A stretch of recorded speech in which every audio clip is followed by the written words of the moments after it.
A Florida woman relieves herself on the floor of a dollar store while a man steals cleaning products. A Florida man and his friend drink ayahuasca, then try to kill one another. A Florida man claims alien abduction during his nude carjacking. And a Florida deputy resigned after crashing his police car while watching porn. These are the weird stories for Friday on Weird AF News. These stories are all weird, and they're all from one place, Florida. It's Florida Friday on Weird AF News. A Florida woman relieved herself on the dollar store floor while her man stole cleaning products. This story's out of Mulberry, Florida. This is the first time I've ever heard of Mulberry, Florida. Sounds like a lovely place. A Florida man and a Florida woman, who the deputies are calling Mr. Clean and Miss Dookie. Wow, these deputies in Mulberry have quite a sense of humor. We have Mr. Clean and Miss Dookie. They are currently on the run after a very messy, disgusting burglary at a Mulberry family dollar store. According to the sheriff's office, Mr. Clean and Miss Dookie went into the family dollar store. They played very different roles in what ended up being a $500 retail heist. Deputies say the man walked around the store, I guess that would be Mr. Clean, walked around the store gathering about $500 worth of items, cleaning items, such as Tide and Clorox. Doesn't mention the dollar store cleaning product brand, which I'm not sure if you guys are familiar with this. I'm familiar with it because I've bought it before. Totally Awesome Cleaner. Have you guys ever purchased Totally Awesome Cleaner from the dollar store? I'm going to tell you something. Don't waste your time, because Totally Awesome Cleaner doesn't clean a damn thing. In other words, it's not totally awesome at all. It's totally disappointing cleaner. Anyways, Mr. Clean grabbed $500 worth of cleaning products, which is really a lot when you go to the dollar store. That's. Let me see if I can do the math. The dollar store, $500 worth of products, $500, and it's $1 each. I think that's 500 cleaning products. Could be wrong. 500 though sounds about. That's going to take a few carts, right? How many cleaning products can you fit in one cart? Maybe 50? This guy must have had 10 carts worth of cleaning products. Well, they don't call him Mr. Clean for nothing. It says while Mr. Clean, the Florida man, was gathering all these cleaning supplies, deputies say a woman, who they're referring to as Miss Dookie, distracted the employees at the dollar store by using the floor as her restroom. Now, they're not saying whether or not she went number one or number two in this particular story. There are a lot of details, but they're not saying whether she went number one or number two on the dollar store floor. Now, there's some context clues here, guys, because they call her Miss Dookie. So I think we can all guess that it was the number two that she did on the floor. Very serious. Well, it's a very creative distraction. You know, she took her mission very, very seriously. I would have loved to have been in the room, or I don't know, in the back of a Saturn, wherever the headquarters were for these idiots. The back of a Saturn. That just came out of me. And it's a perfect headquarters for two Floridian morons that are doing a dookie heist at a dollar store. I mean, you're robbing a dollar store of all things. You're taking cleaning products. I mean, everything about this screams meth. Anyways, I was saying I would love to have been in their presence when they were figuring this out. So, I have a great plan. I'm going to steal the products. You take a big crap on the floor. Can you do that for me, hon? Well, wait a minute. Can't I just urinate on the floor? What about if I just shoot a snot rocket on the floor? I mean, there's other things I could do. No, I think we got to go with the number two. Take a deuce right on the floor. My question is, do they even need to go to these lengths to create a diversion from the dollar store employees? There's so few of them in the store anyways. There's hardly any. You can never find. There's maybe two. I mean, you could have just ran out with the cleaning products. You didn't have to do all of that. Maybe she takes pride in her work. The deputies noted that a dollar store employee had to clean up the mess that she made. Oh, the poor dollar store employee. Can you imagine? You're not paid enough to do that at the dollar store. I'm so sorry. And then you got to do it without the cleaning products, because Mr. Clean just had a $500 cleaning heist, took all of your Totally Awesome Cleaner. Not that Totally Awesome Cleaner is going to handle Dookie. I don't think it is, to be honest with you. That it could barely handle a coffee stain on my counter. I mean, I don't think it's working for the deuce that she dropped on the dollar store floor. The police say that the couple left in a white van. Surprising. I thought it would have been a brown Saturn. In a social media post, the sheriff's office stated, "If you recognize Mr. Clean or Ms. Dookie, or you have information regarding this investigation, please contact Detective Hannon." Well, poor Detective Hannon's got to handle $500 dollar store Dookie crimes. What did he do to get this gig? He messed up somewhere along the road. A healer and a life coach drank ayahuasca in a Florida Airbnb, and then one tried to kill the other. It's a lot to unpack here. We have a Miami artist named Champsy. Never heard of Champsy. Champsy is accused of attempted murder after this ayahuasca ceremony that took place in West Palm Beach, apparently.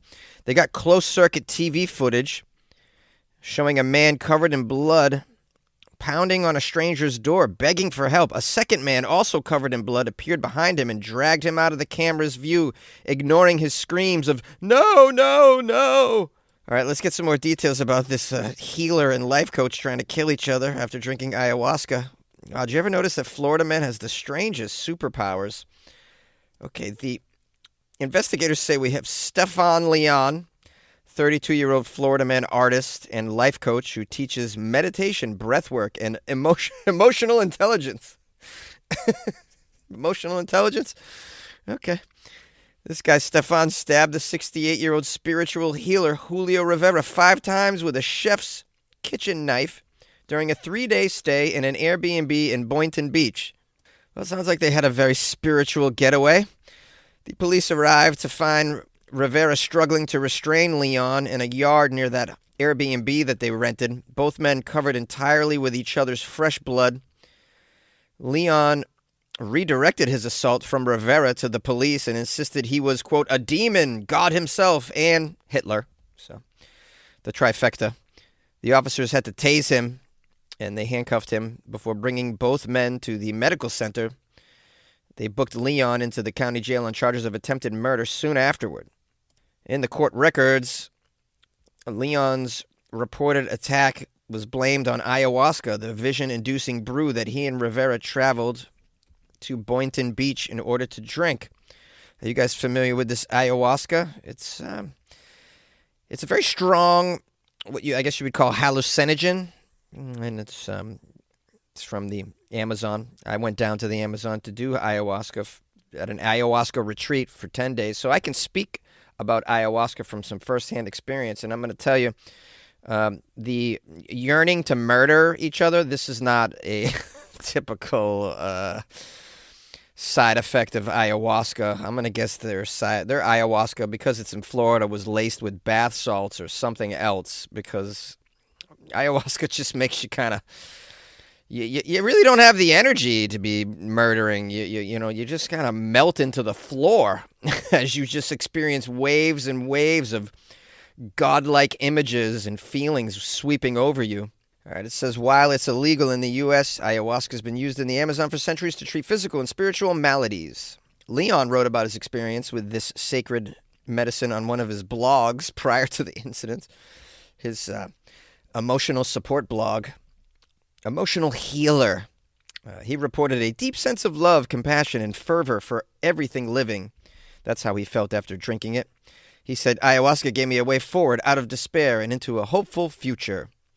That was back in March. Well, this recent dose that he took wasn't so friendly. Rivera, who markets himself as an astral parasite extractor. What is with these clowns, man? Astral parasite extractor. What is that? You guys had heard of astral parasites? Well, this guy extracts them. Yeah.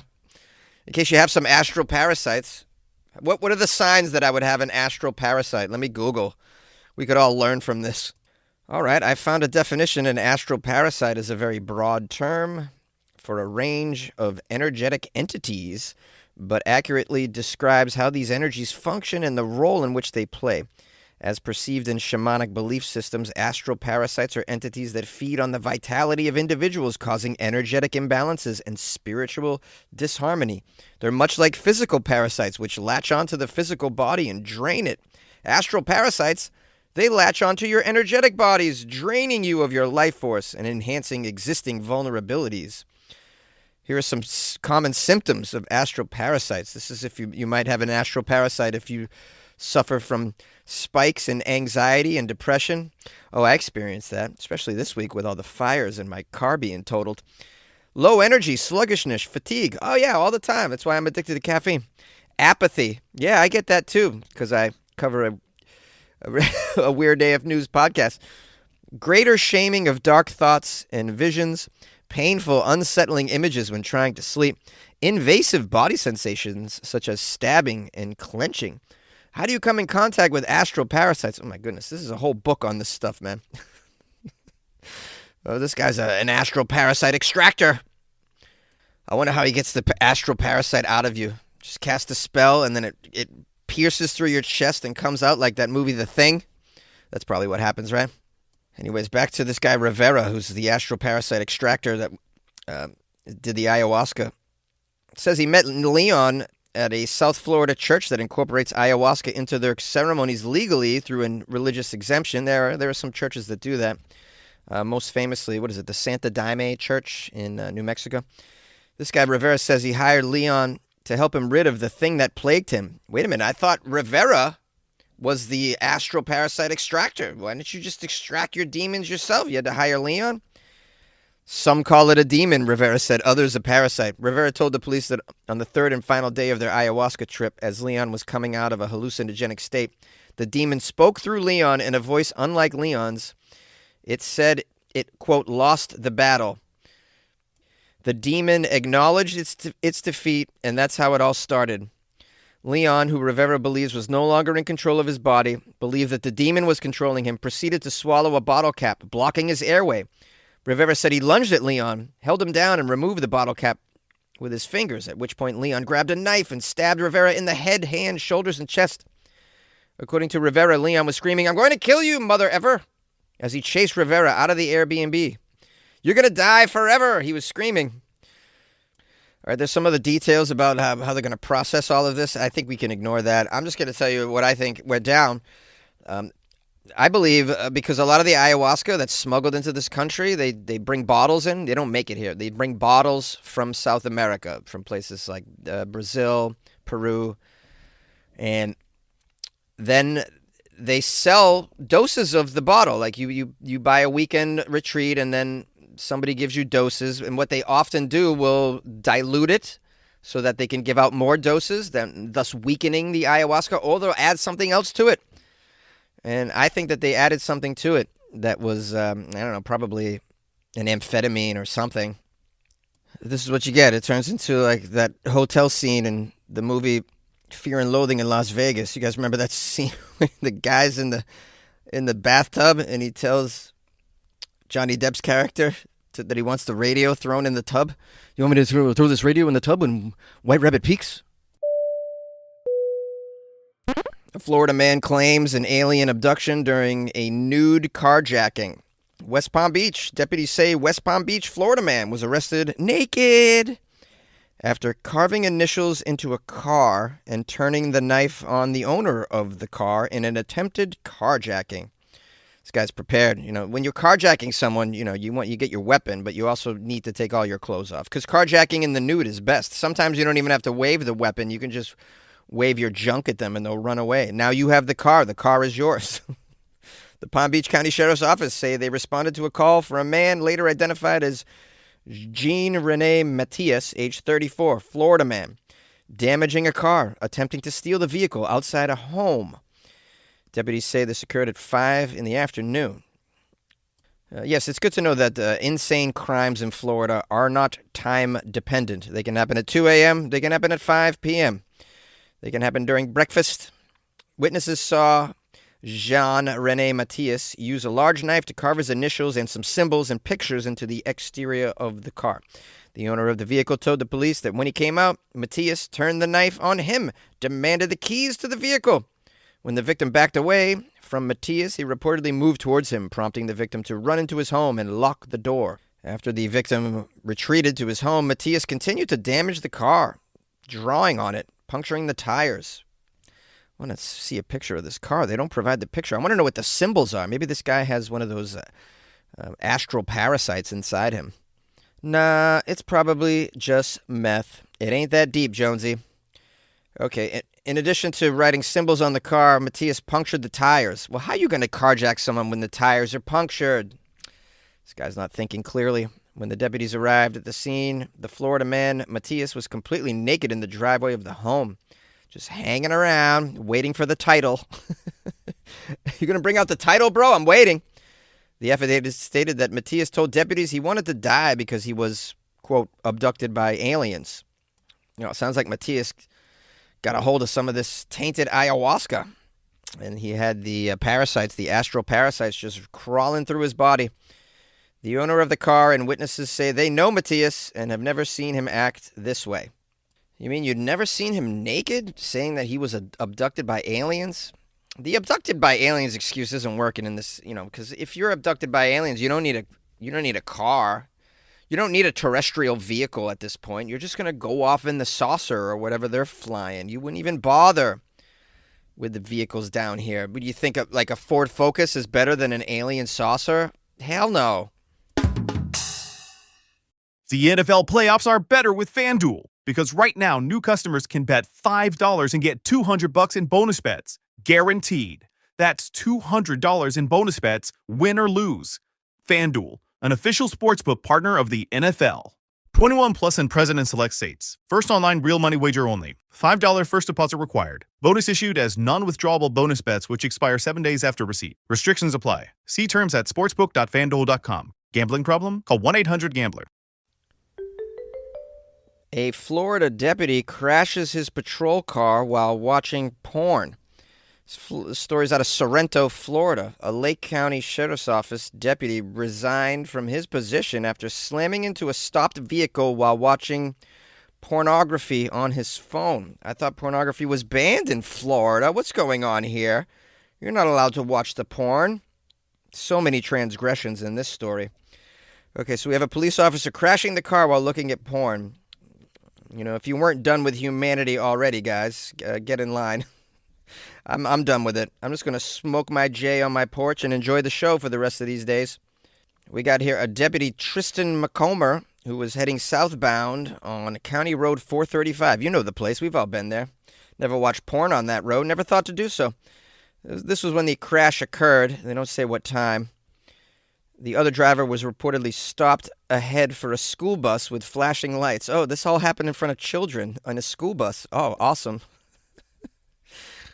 When first questioned, the Deputy McComber told officials that he tried to stop, but the, quote, brakes on his patrol vehicle locked up. If you tell one lie, it leads to another. Then you tell another lie to cover each other. Then you tell 3 lies. Oh, brother, you're in trouble up to your ears. Now, it says during the internal investigation, officials reviewed the deputy's body camera footage, which reportedly showed him picking up his cell phone a minute before the crash. Yeah, by the way, these cops are always on their smartphones. I see it so many times. So many times. It's just a thing now. They're on their phones, just like the security guard at Rite Aid. Yeah, the cops are also on their phone all the time. This is not okay, by the way. McComber later told officials he was looking at text messages from his colleagues, but the body camera footage showed that this was not the case. Oops. In another interview, McComber admitted he was on his personal phone looking at inappropriate images, later clarified to be pornographic materials, super illegal in Florida. Well, we're learning a lot here about this Florida deputy McComber. What his hobbies are, and obviously he can't drive with no hands, because one hand on the phone and one hand you know where. Okay, it says when they were interviewing the deputy, he was asked to clarify what he meant by, quote, inappropriate pictures. He replied along the lines of, quote, pornographic material like boobs or whatnot. The boobs or whatnot. Yeah, I think that's the catchphrase for Pornhub. Pornhub, boobs, or whatnot. The article goes on to say, in addition to violating a general order about using handheld electronic devices, the sheriff's office found McComber in violation of general orders regarding departure from truth in giving testimony. He also was not wearing his seatbelt. Oh, well, of course he's not wearing a seatbelt because he has to have access to his junk. It says here the Florida man sadly is facing termination. Well, You can call this a stroke of bad luck, huh? Because he's not getting off on this one. Happy Friday, everybody. This is your buddy Jonesy. Thank you for spending some time with the Florida Friday episode here. And thank you for sending me Florida stories the last couple of days. Very helpful. I appreciate your participation. You can always send me things to funnyjones@gmail.com if you want to send me stories. I also have an Instagram @funnyjones. You can slide in my DMs there. I welcome slides into the DMs. I'm feeling much better health-wise, I just have to say. And the air quality is improving in my area. I believe the fires are somewhat under control, and we've been blessed with very little wind the past 48 hours, which has really helped the situation over here in Los Angeles. Sadly, my car was totaled. I don't know if I told you that yesterday, but yeah, someone saw it and yesterday, and they decided it was totaled, so it's going to be towed away this week. And I'm very sad because I loved her. Her and I have been through a lot. 175,000 miles on her. I didn't put all of those on her because I bought her used, but a lot of driving through the desert, a lot of driving up and down the coast of California with that car. You know, my little Civic, going to gigs, just alone with the car, just like, you know, talking to the car like she's a person. I don't know. Do you guys do that? Am I a crazy person? Yeah. Just a lot of chats with her, just telling her how I'm doing, how I feel, you know, listening to music with her and being like, yo, you dig this? You dig this REO Speedwagon? You know, stuff like that. So when I was unpacking my car last night to get it ready to be towed away, I was a little teary-eyed, I have to admit, because I'm going to miss that car. She was really good to me. Very, very reliable. Hondas are great, man. This was the first Honda I've ever owned, man. What a reliable car. She's wonderful. She was there for me through thick and thin, and I'm going to miss her. Anyways, I appreciate you guys. Some people have bought me coffees to support me through this time here, and I just want to say I'm very flattered by your support. It's very, very, very selfless of you. I'm just very, very moved by that. Some more people bought me coffees yesterday, and today we have Josephus bought me a coffee yesterday.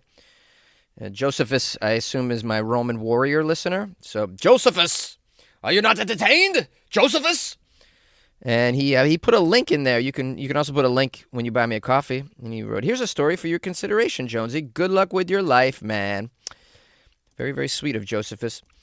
Also, we have Evie Lucy. Evie Lucy bought me coffees and wrote, hey, Pod Daddy, my hubby Cordyceps keeps saying g'day from Texas, Queensland. So I thought I'd jump in on the action, too. Wishing you all the best during these difficult times and hope you're staying safe. Wow, Evie Lucy, huh? The wife of Cordyceps. This is cool. This is a very cool couple. Very funny down in Texas, Australia. Texas, Queensland. Oh, I need to visit you guys because you've made me laugh multiple times. And you just seem like awesome people. I believe Cordyceps is also a member of the Patreon. Yeah, we got to chat. I'm going to visit Australia at some point and do some shows. So I haven't even bothered to look up where Texas, Queensland is. And but when I go to Australia, I like to visit several places because who knows when the next time I'll be there. I might as well spend, weeks there. Places. So if anyone got a place I can stay in Australia, I appreciate it. I already know some comedians down there, so they've offered to get me paid work and give me a place to stay as well. So, and there's a month-long comedy festival down in Australia too. I forget the name of it, but some of my friends have done it, and they have very good things to say about it. I'd love to do a month-long comedy festival in Australia. Wouldn't that be a trip? Amazing. What's great about this gig, too, with the podcast is I can just take it with me. I can do it wherever I happen to be. I just need a kind of a quiet place and internet, and then I can keep delivering Weird AF news, which is great. So I'm very blessed. And I'm very fortunate that my closet didn't burn down. So, I had concerns about that a few days ago. I'm not going to lie. Thought I might be having to go shop for another closet, unfortunately. Anyways, shout out to everyone that's bought me coffees and the support and the people reaching out to me to ask if I'm okay. I appreciate you very, very much. If you want to support the show, go to weirdafnews.com where you can buy a coffee or you can join the Patreon as well, or go to patreon.com/weirdafnews. You're always welcome. Hope you have an amazing weekend, and we'll see you on Monday. Good luck with your life, man.